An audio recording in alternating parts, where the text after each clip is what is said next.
بسم اللہ الرحمن الرحیم۔ عنوان گفتگو سورہ نور کی آیات ہیں، اور سورہ نور کی آیات میں تفسیر کا تذکرہ ہے، اور تفسیر بھی تفسیر تسنیم کے کچھ مباحث ہیں جس کو بیان کریں گے۔ کچھ مباحث ایسے ہیں کہ جو تفسیر تسنیم میں الظاہر نسبتاً کم بیان ہوئے ہیں، ان کو بھی کوشش کرتے ہیں کہ ساتھ ساتھ جو ہے وہ ان مضامین کو بھی آپ کے سامنے بیان کریں۔ ہمارا عنوان جہاں تک پہنچا تھا وہ واقعہ افک اور واقعہ افک کے بعد اس کے نتائج، اور ان نتائج کے بعد جو ہے وہ ان مضامین کو بیان کیا کہ جو اسلامی معاشرے کے لیے ضروری ہیں۔ اب یہاں پر جہاں ان مفاہیم کو بیان کیا، خداوند عالم نے آخری جو آیت جو ہم نے پڑھی تھی، آیت نمبر 25، اس میں یہ کہا کہ میں اس کائنات کو عالم شہود دوبارہ عطا کروں گا۔ عالم شہود ہے، ہم اس کو درک نہیں کر رہے، تو یہ کائنات عالم شہود میں آ جائے گی اور کائنات کی ہر چیز واضح ہو جائے گی۔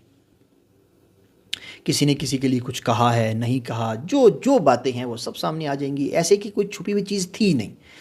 اس کی جو مثال دی ہے وہ یہ کہا کہ تمہارے اپنے ہاتھ، تمہارے اپنے پاؤں، تمہارے اپنے زبانیں گواہی دیں گی اگر تمہارے خلاف گواہی دینا ہو۔ یعنی اس کائنات میں کوئی چیز ہی نہیں ہے، اس کائنات کا زمان، مکان، ہر چیز گواہی دے گی کہ اس کائنات میں کیا ہوا۔ اب چاہے وہ اہل بیت کا کسی نے حق ادا کیا، اہل بیت کا کسی نے اہل بیت پر ظلم کیا، انبیاء کی تاریخ میں کیا ہوا کیا نہیں ہوا، آج کل کے زمانے میں کسی بشر کے ساتھ اگر کوئی نوعیت کی کسی نوعیت کا ظلم ہوا ہے یا کسی کا کوئی حق تلفی ہوئی ہے تو وہ سب عیاں ہو کر رہ جائے گا۔ یہ خداوند عالم نے یہاں تک جو ہے وہ اس امر کو پہلے آیات افک اور اس کے نتیجے میں اس بات کو بیان کیا۔ اب یہاں سے ایک آیت ہے، آج اسی ایک آیت کو ہی ہم نے دیکھنا ہے۔ اس کی کچھ وجوہات بھی ہیں۔ اس آیت سے متعلق اہل سنت برادران ایک اور نوعیت کا اتخاذ کرتے ہیں، اس لیے اس آیت سے متعلقہ کچھ مضامین ہیں جس کو آج کوشش کریں گے کہ بیان کریں۔ میں سکرین شیئر ہے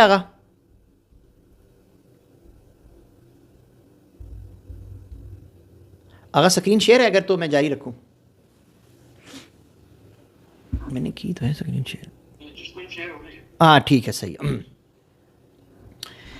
دیکھیے آیت نمبر 26 میں ہے الخبیثات للخبیثین والخبیثون للخبیثات والطیبات للطیبین والطیبون للطیبات اولئک مبرؤون مما یقولون لہم مغفرۃ ورزق کریم۔ اب یہاں پر پہلے آیت کا ترجمہ پڑھتے ہیں، پھر اس پر بات چیت کرتے ہیں۔ دیکھیے الخبیثات للخبیثین، جو یہاں ترجمہ لکھا ہے آغا محسن نجفی کا ترجمہ ہے، پہلے میں وہ پڑھتا ہوں، شیعہ مفسر بھی ہیں، قرآن کا ترجمہ کیا ہے، پہلے میں ان کا ترجمہ پڑھتا ہوں۔ خبیث عورتیں خبیث مردوں کے لیے، اور خبیث مرد خبیث عورتوں کے لیے ہیں۔ پاکیزہ عورتیں پاکیزہ مردوں کے لیے، اور پاکیزہ مرد پاکیزہ عورتوں کے لیے ہیں۔ یہ ان باتوں سے پاک ہیں جو لوگ بناتے ہیں، ان کے لیے مغفرت اور باعزت روزی ہے، رزق کریم ہے ان کے لیے۔ رزق کریم کو تفصیل ہم نے بیان کر دی، مغفرت کو بھی بیان کیا پہلے، اشارہ بھی کر دیں گے انشاءاللہ۔ یہاں آپ دیکھیے کہ یہاں جو آیت ہے، اس آیت میں الخبیثات للخبیثین والخبیثون للخبیثات، یعنی خداوند عالم جو ہے وہ بعض افراد کو بعض افراد کے لیے متعین کر رہا ہے۔ بالعموم ان آیات سے ایسا لگتا ہے، اور لوگ ترجمہ بھی ایسا کرتے ہیں، اگرچہ یہ شیعہ مفسر ہیں، شیعہ مترجم ہیں، لیکن انہوں نے ترجمہ یہ کیا ہے کہ بعض خبیث عورتیں خبیث مردوں کے لیے۔ اس کو انشاءاللہ بیان کرتے ہیں، یہ ٹھیک ہے یہ ٹھیک نہیں ہے، ہمارے مطابق اور مفسرین کے مطابق یہ ترجمہ ٹھیک نہیں ہے۔ کیسے میں عرض کرتا ہوں، خداوند عالم نے اس سے پہلی جو آیات نازل کی ہیں، وہاں پر ایک آیت ہے جس میں کہا ہے کہ الزانی للزانیہ، یعنی اگر زانی مرد ہے تو وہ زانی عورت کے لیے ہے۔ یہ ایک اصطلاح استعمال ہوئی۔ اس سے عموماً بعض افراد، بعض ماہرین قرآن کے وہ یہ کہتے ہیں کہ خداوند عالم نے کرائٹیریا دیا ہے کہ نیک لوگ ہمیشہ نیک خواتین کے ساتھ شادی کریں گے، اور برے لوگ ہمیشہ برے لوگوں کے ساتھ شادی کریں گے۔ تو اسی ذیل میں کہتے ہیں کہ زانی عورت کسی مرد کے ساتھ شادی نہیں کر سکتی، اور اسی طریقے سے زانی جو مرد ہے وہ کسی پاک طاہر خاتون سے شادی نہیں کر سکتا۔ اس نوعیت کی گفتگو عموماً مباحث میں رہتی ہے، لیکن علماء کا ایک دھڑا اور ہے جو بعض روایات کے ذیل میں ہی، کیونکہ اس سلسلے میں بھی کچھ روایات ہیں، اس سلسلے میں روایات ہیں۔ بہرحال بعض علماء اس کو یہ بیان کرتے ہیں کہ یہاں خداوند عالم نے افراد کی بات نہیں کی۔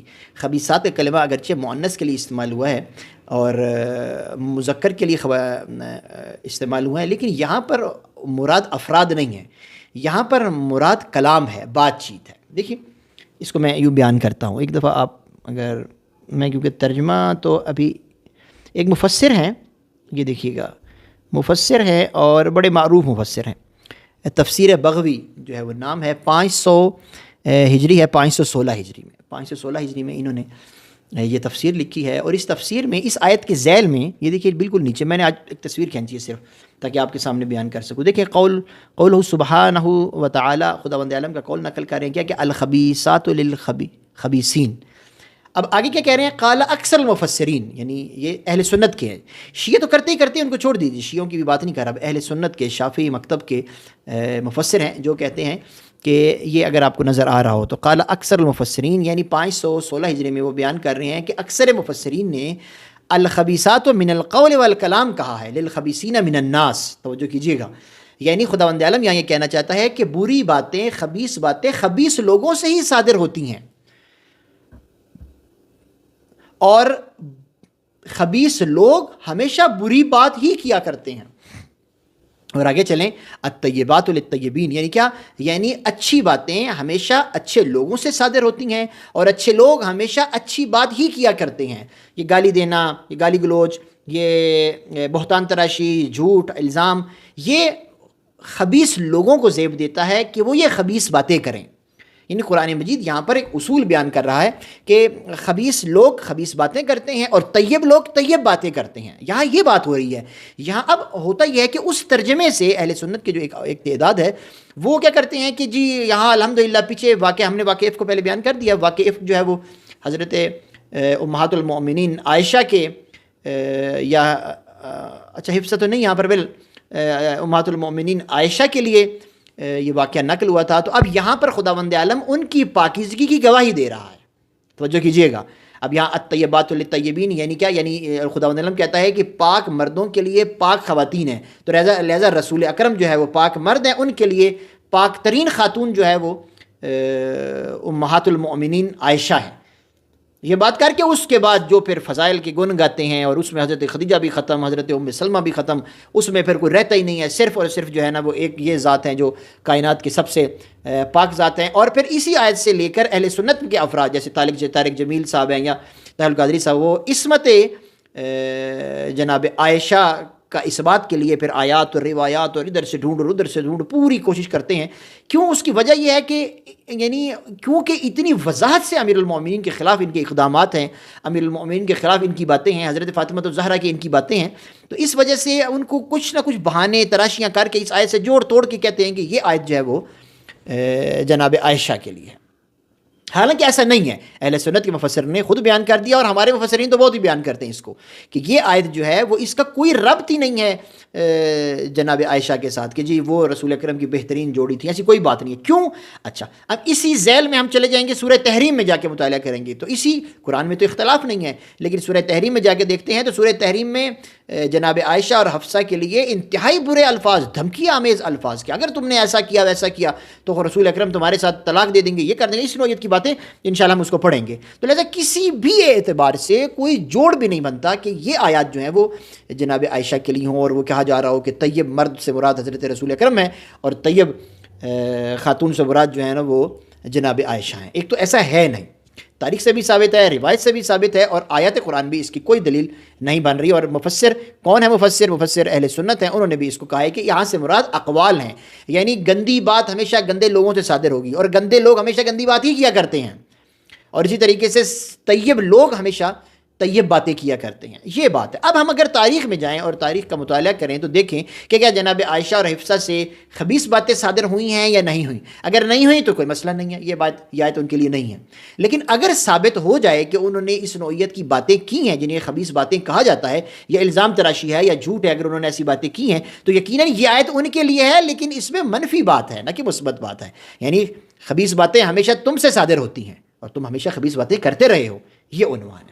تو ایک تو کیونکہ اب ترجمہ کیونکہ انہوں نے بھی ایسا کیا تو ہمیں بہت دکھ ہوا، کیونکہ اردو میں ترجمہ ہم ان کا لاتے ہیں عموماً، لیکن اب جب آپ دقیق ترجمہ کریں گے تو پھر آپ کو نہ سمجھ میں آ جائے گی کہ یہ عنوان ایسا نہیں ہے. ہاں بعض مفسرین اردو نے بھی، اردو کے شیعہ مفسرین نے بھی اس کو اس طریقے سے بیان کیا ہے، اس لیے یہ عموماً رائج ہو گیا ہے. اب دیکھیے آپ لوگ موجود ہیں؟ جی موجود ہیں. اب دیکھیے یہاں لکھا ہے کہ کیا یہ آیات جناب عائشہ کی فضیلت میں ہے، تو عرض کیا کہ یہ کسی کی فضیلت میں بھی نہیں ہے. یہ بات بندے کی ہو ہی نہیں رہی، یہ بات ہو ہی طیب باتوں کی ہو رہی ہے کہ طیب باتیں، طیب کیونکہ پیچھے سارا عنوان گفتگو کا ہے کہ باتیں کیا ہونی ہے، الزام تراشی ہونی ہے یا نہیں ہونی ہے، عموماً تو یہ بات ہو رہی ہے. اچھا، اب میں نے عرض کیا پہلے بھی کہ سنی عموماً، سنی تو نہیں کہنا چاہیے، جو اہل بیت سے بغض رکھنے والے افراد ہیں ان کو بڑی ٹینشن رہتی ہے کہ امیر شام کی کوئی فضیلت ضرور بیان ہو، شیخین کی ضرور فضیلت بیان ہو، ان کی ضرور فضیلت بیان ہو۔ اس کی جو وجہ ہے بنیادی وہ یہ کہ کیونکہ امیر المومنین امام علی علیہ السلام کو خداوند عالم نے رسول کی زبان سے ایک معیار قرار دیا ہے، وہ ایک معیار ہے، حق کے، فضیلت کے، تمام اشیاء کا معیار ہے۔ اب وہ اس معیار کے مطابق یہ پورے نہیں اترتے، تاریخ بھی اس کی شاہد ہے، ہر اعتبار سے شہادت ملتی ہے کہ یہ اس معیار پہ پورے نہیں اترتے، لہذا جداگانہ طور پر کوشش کرتے ہیں کہ ان کے الگ سے فضائل بیان کریں تاکہ ان کو اس معیار کی ضرورت نہ پیش رہے۔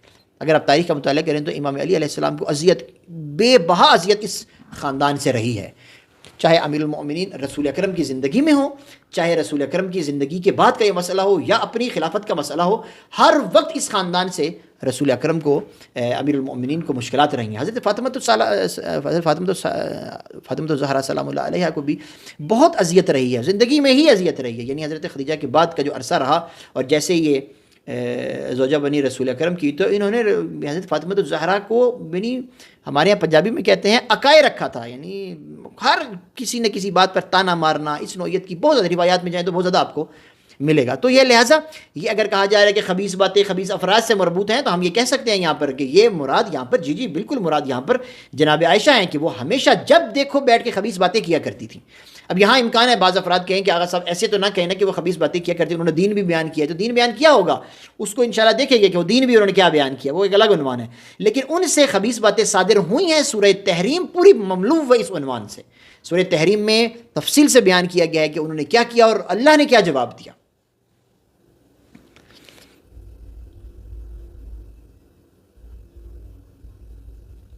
اب یہاں پر صرف ایک بات کروں گا، پھر سورہ تحریم میں ہم جاتے ہیں۔ دیکھیے یہاں پر ایک بات کروں گا کہ کیا ہم سوال کرتے ہیں اپنے ذہن سے، خود سے عاقلانہ انداز میں ایک سوال کرتے ہیں، وہ یہ کہ دیکھیے یہ بتائیے کہ سورہ عرض کر رہا ہوں، کیا تاریخ میں ہمیں اس قانون کے جو عموماً ترجمہ کیا جاتا ہے کہ خبیث مرد خبیث خواتین کے لیے، کیا اس کے خلاف ہمیں نمونے ملتے ہیں یا نہیں ملتے؟ ہم نے پھر تاریخ میں دیکھا ہے کہ ہمیں اس کے خلاف بہت نمونے ملتے ہیں۔ ہمیں اس طرح کی، جیسے ابھی میں نے عرض کیا، قرآن مجید میں ہی بیان ہے کہ حضرت نوح اور حضرت لوط کی جو خواتین تھیں، جو ان کی ازواج تھیں، وہ راہ راست پہ نہیں تھیں، یہاں تک کہ ان کو عذاب ہوا۔ حضرت نوح اور حضرت لوط کا تذکرہ تو قرآن مجید میں موجود ہے، سورہ تحریم میں ہی موجود ہے۔ لہذا یہ فارمولہ کہنا کہ جناب ہر نبی کے لیے جو زوجہ ہے وہ طیب نبی ہے تو طیب ہی زوجہ اس کی ہوگی، نہیں، ایسا کوئی ضروری فارمولہ نہیں ہے، ہمیں تاریخ میں ملتا ہے۔ اسی طریقے سے امام حسن کی طرف اگر ہم چلے جائیں، امام حسن کو دیکھیں گے، امام حسن کی بھی جو زوجہ ہیں جنہوں نے زہر دیا ہے وہ کوئی طیب نہیں ہے، ٹھیک ہے، امام حسن طیب ہے لیکن وہ طیب نہیں ہے۔ اور پھر قرآن مجید ہی مثال دیتا ہے، اس کے برعکس بھی ہے کہ خاتون طیب ہے، طیبہ ہے خاتون، لیکن مرد جو ہے وہ ظالم ہے، اور یعنی راہ راست پہ کسی ایک درصد بھی راہ راست پہ نہیں ہے، بلکہ ظلم کی علامت ہے۔ جیسے حضرت آسیہ بنت مزاحم کے جو فرعون کی بیوی تھیں، یعنی اس نے ان کو تکلیفیں بھی پہنچائیں کہ موسیٰ پر ایمان نہ لاؤ، لیکن انہوں نے اپنے آخری دم تک حضرت موسیٰ پر ایمان لائی ہیں۔ تو حضرت آسیہ طیبہ ہیں لیکن شوہر جو ہے وہ طیب نہیں ہے۔ تو اسی طریقے سے اسی انداز میں، اسی پیرائے میں رسول اکرم کو کہا جا رہا ہے کہ ضروری نہیں ہے کہ یہ ایسا رہے، ایسا نہیں ہے۔ بعض اوقات ایسا ہوتا ہے، جی حضرت خدیجہ ایسی ہی تھی، بالکل ٹھیک ہے، لیکن بعض اوقات ایسا نہیں ہوتا، ضروری نہیں ہے کہ ہمیشہ ہی ایسا رہے، اور یہ خلاف فطرت بھی ہے، خلاف عقل بھی ہے، ایسا ضروری نہیں ہے کہ ایسا ہو۔ ہم عام معاشرے میں چلے جائیں تو نیک لوگوں کی اولادیں بری ہوتی ہیں اور برے لوگوں کی اولادیں نیک ہوتی ہیں، اور اس کو قرآن مجید نے مثال دی ہے، کئی دفعہ اس کو قرآن مجید نے اس کو بیان کیا ہے۔ تو لہٰذا یہاں پر کسی بھی نوعیت کے اعتبار سے حضرت رسول اکرم صلی اللہ علیہ وآلہ وسلم کی ازواج میں سے بعض ایسی ہیں جو بہت اچھی ہیں، بعض ایسی ہیں جو درمیانی ہیں، بعض ایسی ہیں جنہوں نے اذیت پر اذیت کی ہے۔ تو لہٰذا یہاں پر جو عنوان بنتا ہے خلاصے کے طور پر وہ یہ کہ خبیث باتیں خبیث لوگوں سے صادر ہوتی ہیں، اور خبیث لوگ ہمیشہ بری بات ہی کیا کرتے ہیں، اور اس کے برعکس کیا ہے کہ طیب لوگوں سے ہمیشہ طیب باتیں صادر ہوتی ہیں، اور طیب باتیں ہمیشہ طیب لوگوں سے ہی صادر ہوتی ہیں، طیب لوگ ہمیشہ طیب باتیں ہی کیا کرتے ہیں۔ اس کا آیت کا پھر اگلا حصہ انشاءاللہ بیان کرتے ہیں۔ اب سوال پیدا یہ ہوتا ہے کہ کیا عائشہ اور حفصہ نے خبیث باتیں کی ہیں یا نہیں کی؟ تو ایک یہ ہے کہ ریفرنس ہم تاریخ میں جائیں، تاریخ میں جا کے دیکھیں، لیکن اگر ہم تاریخ میں نہ جائیں تو ہمیں قرآن مجید میں ہی یہ بات مل جاتی ہے کہ یہ عنوان اصل میں کیوں اس کو اتنی تاکید سے بیان کروں، یہ ذہن میں رکھیے، کیونکہ اہل سنت نے اس کو اتنا معروف کیا ہے کہ شیعہ بھی گھبرا جاتے ہیں، شیعہ بھی کہتے ہیں کہ یہ کوئی بات تو ہوگی نا جو ایسا تھا، نہیں ایسا نہیں ہے، رسول اکرم نے کسی بات کو نہیں چھپایا، ہر بات کی وضاحت کی ہے، اور قرآن مجید نے بھی ہر چیز کو عیاں کر کے بیان کیا۔ ابھی ہم چلتے ہیں سورہ تحریم، اگر اس کا اسکرین شاٹ لینا ہو تو آپ لوگ لے لیجئے۔ یہ سورہ تحریم کی آیت نمبر 1 ہے، آیت نمبر 3 ہے، آیت نمبر 4 ہے، آیت نمبر 5 ہے اور آیت نمبر 10۔ ان تمام موضوعات میں قرآن مجید نے بالاخص اس عنوان کو بیان کیا ہے، بالاخص اس عنوان کو بیان کیا ہے، یعنی اتنا بیان کیا کہ آپ حیران ہو جائیں گے اگر آپ پڑھیں، ابھی مل کے مطالعہ کرتے ہیں کہ اتنی تاکید کی ضرورت تھی کیا؟ واقعی اتنی تاکید کی ضرورت تھی؟ اتنی تاکید کی ضرورت تھی تو قرآن نے بیان کیا ہے۔ تو میں پھر اشارہ کر دیتا ہوں، پھر ہم آیت کی طرف جائیں گے۔ دیکھیں سورہ تحریم کی آیت نمبر 1 میں اس کا خلاصہ یہ ہے کہ اے رسول ان کو اہمیت نہ دیجیے، آپ اللہ کی باتوں کو سوچیے، ان کو چھوڑ دیجیے، یہ ان کی مرضی پہ چلیں گے تو خراب ہو جائے گا سارا معاملہ۔ ایک عنوان آیت نمبر سورہ تحریم آیت نمبر 3 میں کہا ہے کہ اے وہ لوگ کہ جنہوں نے نبی کے راز کو فاش کیا ہے، وہ کون ہے؟ وہ عائشہ اور حفصہ ہیں، عائشہ ہیں جنہوں نے نبی کے راز کو فاش کیا۔ پھر آگے اس کی ڈیٹیل آگے پڑھتے ہیں۔ سورہ تحریم آیت نمبر 4 میں کیا کیا ہے کہ توبہ کا حکم دیا، جو تم نے حرکت کیا توبہ کرو، اور تمہارے دل کج ہو چکے ہیں اور تم سمجھتے ہو کہ ہم ہی نبی کا سہارا ہیں، تمہارے سہارے کی کوئی ضرورت نہیں ہے۔ اللہ تاکید اتنی ہے، ہم پڑھتے ہیں، دیکھیے گا تاکید اتنی ہے، اللہ نے کہا ہے میں نبی کا سہارا ہوں، جبریل نبی کا سہارا ہے، رسول نبی کا سہارا ہے، مومنین نبی کا سہارا ہے، تمہارے کسی سہارے کی ضرورت نہیں ہے۔ یہ اسی آیت میں ہی ہے۔ آگے چلیے، آیت نمبر 5 میں کہا ہے کہ اے نبی اگر ان کو طلاق دینا چاہیں دے دیں ان کو طلاق، ان کو فارغ کریں، آپ ان سے بہتر کائنات میں لوگ موجود ہیں، ہم آپ کی خدمت میں لے کے آ جائیں گے۔ یہ 5ویں آیت میں، اور پھر 10ویں آیت میں اللہ نے پھر مثالیں دی ہیں کہ اے نبی یہ نہ یہ سمجھ جائیں کہ یہ آپ کی بیوی بن گئی ہیں تو اس کا مطلب یہ ہے کہ یہ ہر قانون سے مبرہ ہیں۔ ہم حضرت نوح کی مثال دیتے ہیں، حضرت ہود کی مثال دیتے ہیں، حضرت صالح کی مثال دیتے ہیں، یا اس طریقے سے دیگر لوگوں کی مثالیں دیتے ہیں کہ وہ پاکیزہ لوگ تھے لیکن ان کی ازواج انتہائی یعنی راہ راست سے ہٹی ہوئی تھیں۔ تو یہ اب میں آپ کے سامنے سورہ تحریم لاتا ہوں، اس کو انشاءاللہ پڑھتے ہیں۔ دیکھیے آیت شروع کیسے ہو رہی ہے سورہ تحریم کی۔ بسم اللہ الرحمن الرحیم، یا ایھا النبی، اے نبی، لم تحرم ما احل اللہ لک، آپ نے اپنے اوپر کیوں حرام کیا ہے کہ جو آپ پر حلال ہے اس کو حرام کیوں کر لیا آپ نے؟ وہ اس کو ڈسکس کرتا ہوں۔ تبتغی مرضات ازواجک، آپ اپنی ازواج کی مرضی چاہتے ہیں، ان کو چھوڑ دیں ان کی مرضی کو۔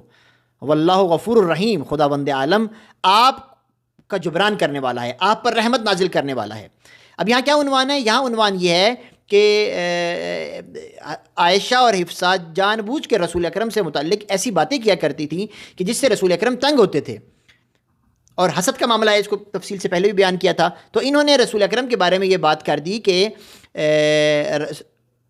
رسول اکرم کے بارے میں 2-3 عناوین الگ الگ بیان ہوتے ہیں۔ تو ایک دفعہ رسول اکرم کے بارے میں انہوں نے کہا کہ جی آپ کے منہ سے بو آتی ہے، کیونکہ حضرت زینب بنت جہش ان کو شہد کا شربت دیا کرتی تھی، وہ پیتے تھے، تو حسد کی وجہ سے کہا کہ اس شربت جو آپ پیتے ہیں اس سے وہ بدبو آتی ہے، نعوذ باللہ۔ نہ کبھی ایسی کوئی بات ہوئی ہے، نہ رسول اکرم کی خوشبو کے بارے میں تو روایات پر روایات ہے کہ جہاں سے گزرتے تھے 3 دن تک وہاں خوشبو رہتی تھی۔ تو اتنی بد کلامی، اتنا گندے انداز سے بات کرنا کہ رسول اکرم نے ان سے فاصلہ لے لیا۔ اب اس کے بارے میں عموماً یعنی اللہ نے کہا کہ انہوں نے کہا کہ آپ اپنے پر کوئی چیز بھی حرام نہ کیجیے، ان کی مرضیاں دیکھنی ہیں، یہ تو اس قابل بھی نہیں ہے کہ ان کی مرضی دیکھی جائے، تو ان کی مرضی کی کوئی اہمیت نہیں ہے۔ خداوند عالم غفور ہے، خداوند عالم رحیم ہے۔ یہ غفور الرحیم عائشہ حفصہ کے لیے نہیں ہے، یہ غفور الرحیم اللہ کے نبی کے لیے ہے۔ تو آپ اپنے اوپر کوئی چیز بھی حرام نہ کریں۔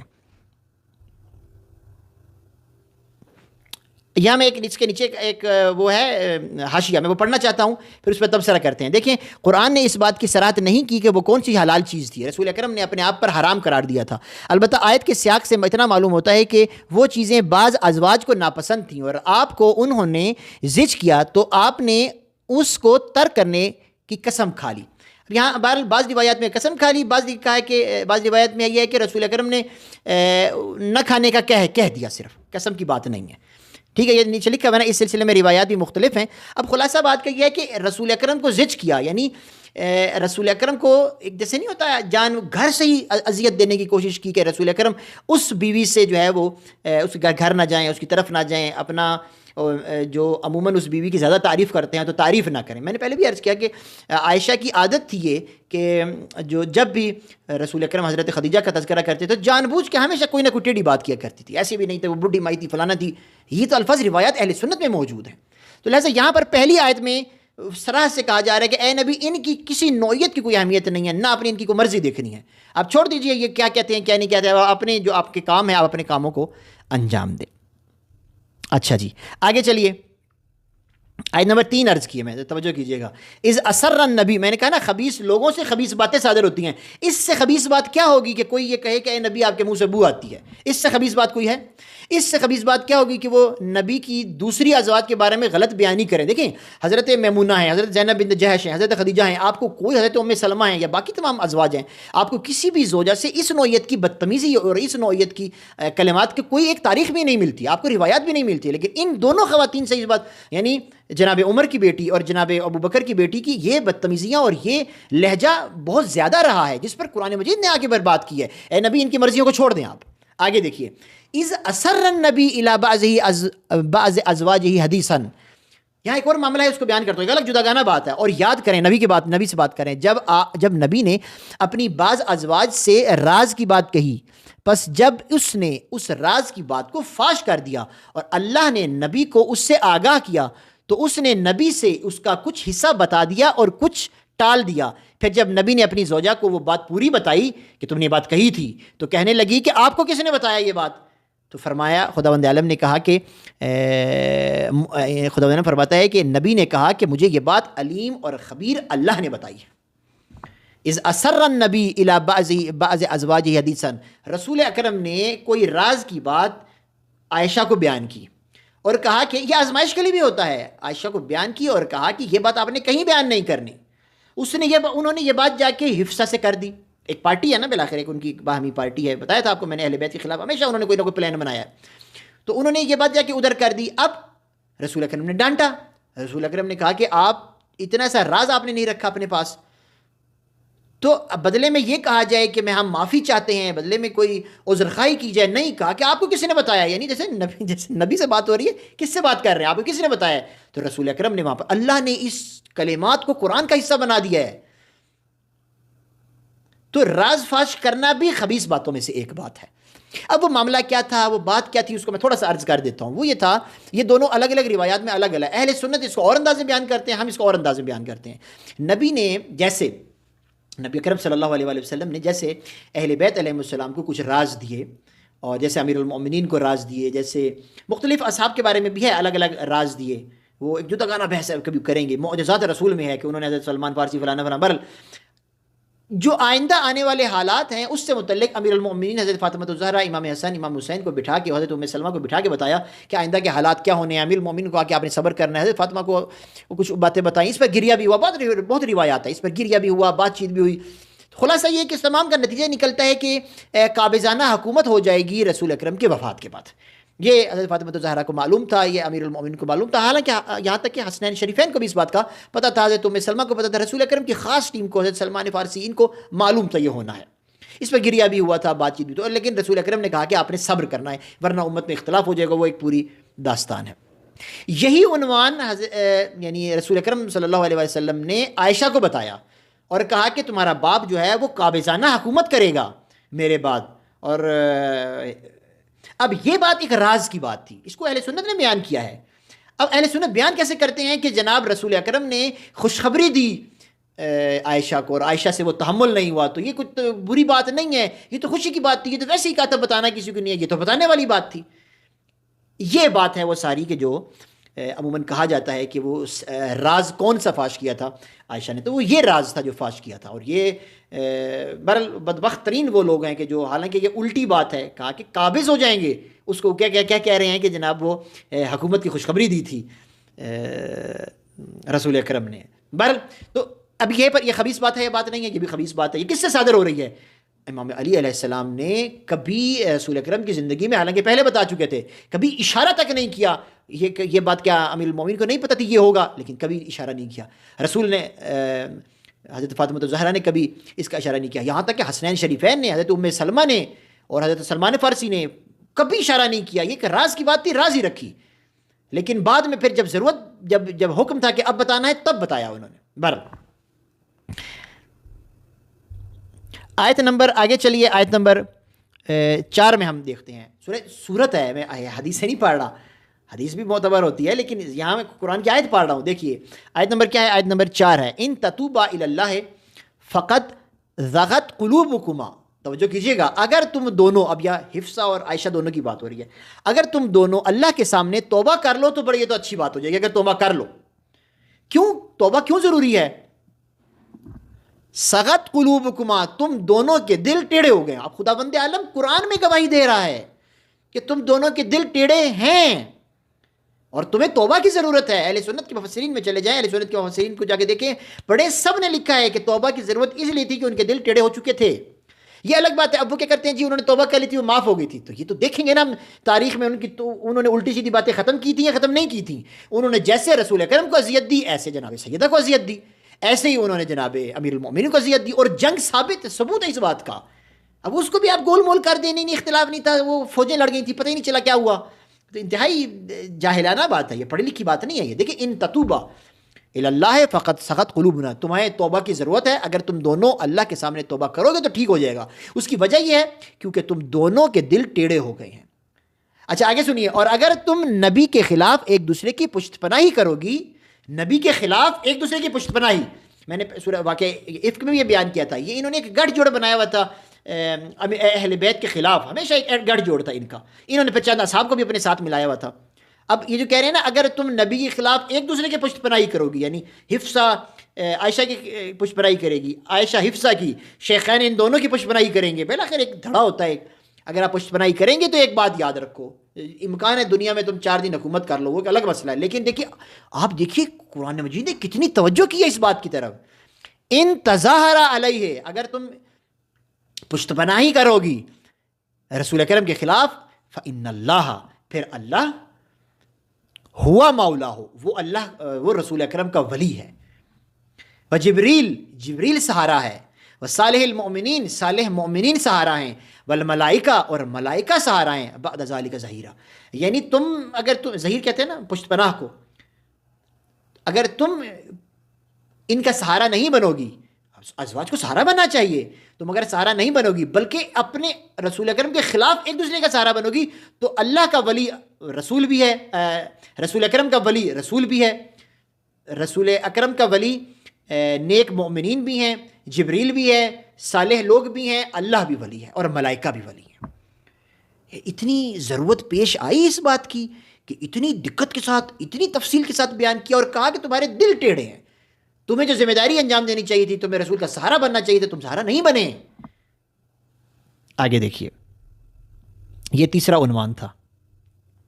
آگے اگلی آیت نمبر 5، عسیٰ ربہ ان طلقکن ان یبدلہ ازواجا خیرا منکن، جو کہ مسلمات ہوں گی، مؤمنات ہوں گی، قانتات ہوں گی، تائبات ہوں گی، عابدات اور سائحات. آگے چاہے وہ شادی شدہ ہوں چاہے وہ ابکار ہوں. دیکھیں اگر نبی تمہیں طلاق دے دے، مخاطب ہو رہے ہیں وہ 2 خواتین ہی مراد ہیں یہاں پر. اتنی خباثت ہے کہ قرآن مجید اس طرح واضح بیان کر رہا ہے، اگر نبی تمہیں طلاق دے دیں تو بعید نہیں کہ اس کا رب تمہارے بدلے اسے تم سے بہتر بیویاں عطا کر دے.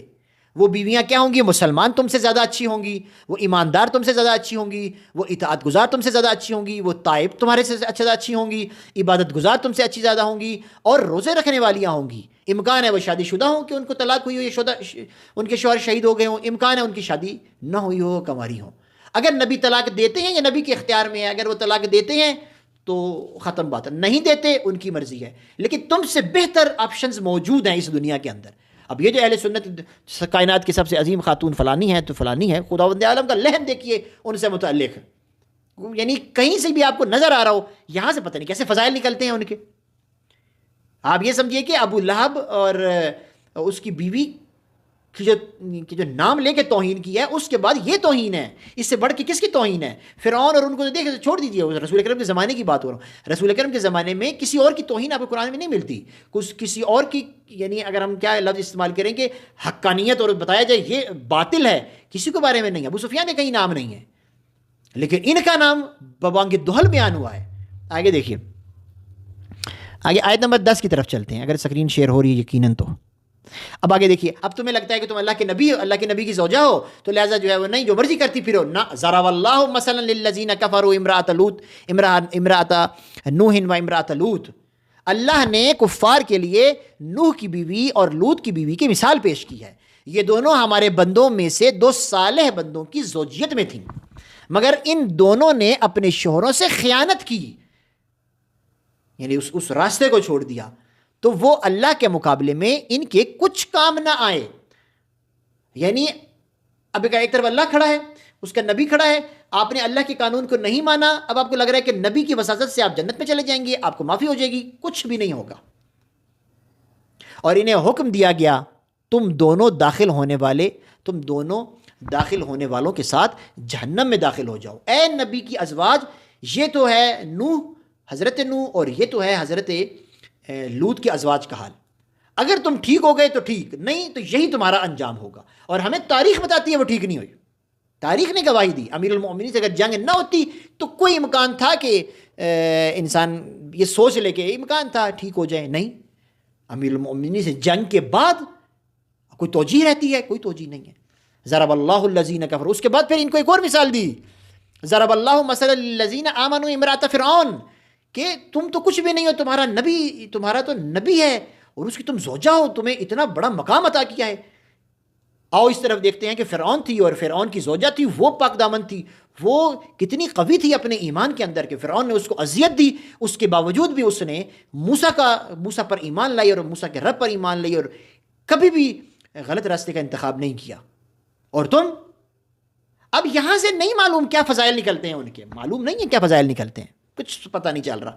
لیکن یہ سورہ تحریم میں نے آپ کے سامنے بیان کر دیا. یہ میں نے سورہ تحریم کی آیات، اب میں خلاصہ بتاتا ہوں آپ کو سمجھ میں آ جائے گی. دیکھیں سورہ تحریم کی آیت نمبر 1 میں کہا کہ ان کی مرضی کی کوئی اہمیت نہیں ہے، اس کے مد مقابل اہل بیت کی مرضی کے گنگار ہے خداوند عالم. قرآن مجید کے اندر جائیے سورہ دہر کا مطالعہ کیجیے. اچھا، اس کے بعد سورہ تحریم آیت نمبر 3 کے اندر کیا کہا کہ انہوں نے راز فاش کیا، اور اہل بیت کو خداوند عالم نے امین الرسول کہا ہے، امین اللہ کہا ہے. کوئی تقابل ہے؟ اصلا جدا معاملہ جدا ہے. امین الرسول کہا ہے اہل بیت کو، یعنی رسول اکرم کہ امین ترین اگر شخصیات کوئی امین رہی ہیں تو وہ امیر المؤمنین ہیں، اہل بیت ہیں، حضرت فاطمہ الزہرا ہیں، حسنین شریفین ہیں. اچھا، اس کے بعد آیت نمبر 4 میں چلے جائیے تو انہیں توبہ کا حکم ہے، اور اہل بیت کو کہا گیا ہے کہ یہ توبہ کا سبب ہیں. ان کو کہا ہے کہ دل کی کجی ہے، ان کو کہا ہے کہ ان کے دل لوگوں کو اللہ سے جوڑتے ہیں. ان کو کہا ہے کہ تم منفعت طلب ہو، تم نبی کا سہارا نہیں بنتے. اور اہل بیت نے اپنا پورا گھرانہ قربان کر دیا صرف نبی کے دین کو بچانے کے لیے.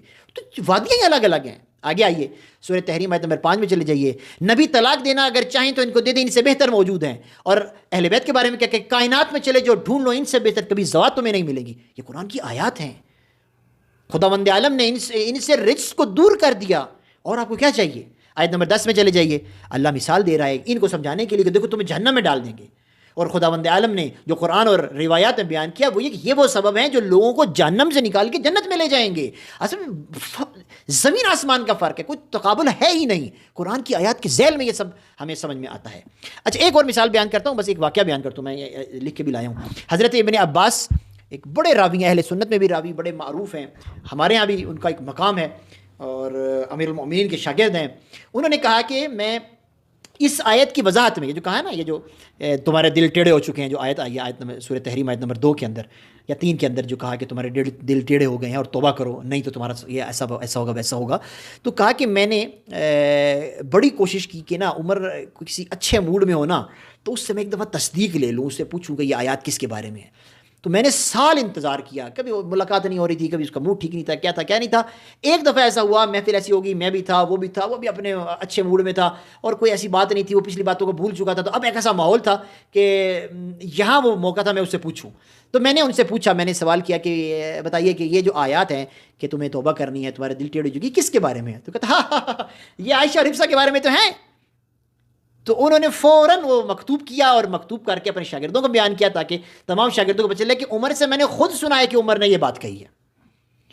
میں نے پہلے بھی اس کو بیان کیا ہے کہ عائشہ کو لے لیجئے، عمر کو لے لیجئے، ابو بکر کو لے لیجئے، ان لوگوں کو جب حکومت ملی ہے نا تو یہ کیونکہ حکومت مضبوط بہت تھی تو یہ نا وہ ہو گئے، جسے کہتے ہیں نا کہ جب بندہ حکومت میں آ جاتا ہے پھر اسے پرواہ نہیں رہتی کہ میری عزت ہے نہیں ہے، وہ کہتا حکومت تو مل گئی ختم بات. تو انہوں نے اپنی حکومت میں آ کے پھر بہت ساری چیزوں کا اعتراف کیا ہے، جس کو بعد میں پھر مورخین نے، اس کو علماء نے قلم بند کر لیا کہ یہ دیکھو خود کہہ رہے ہیں.